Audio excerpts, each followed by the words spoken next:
هذا الشاب الموهوب يلعب وكأن كريستيانو رونالدو قد أخذ جسد طفل في 12 من عمره، وستتفاجأ إذا علمت كم من المال مستعدة أكبر الأندية في العالم لدفعه من أجل ضمه. بينما يقضي زملاؤه وقتهم في لعب البلاي ستيشن كل صباح، هو يكون في الملعب منذ الساعة 5 تماما.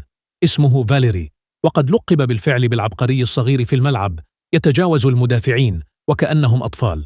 والأكثر إدهاشا أنه يؤكد أنه لم يبدأ اللعب بجدية بعد. برشلونة وريال مدريد وليفربول يتابعونه عن قرب، وبعض الأندية تفكر حتى في منحه عقدا بقيمة 20 مليون يورو سنويا ابتداء من الغد، على الرغم من منع الفيفا التعاقد رسميا قبل بلوغ 16 سنة. وفي الوقت الحالي يكتفون بإرسال الهدايا والتقرب من محيطه، من دون مدرب رسمي يقوده والده فقط الذي يسجل كل تدريباته. وقد وصلت فيديوهاته إلى مئات الملايين من المشاهدات على تيك توك.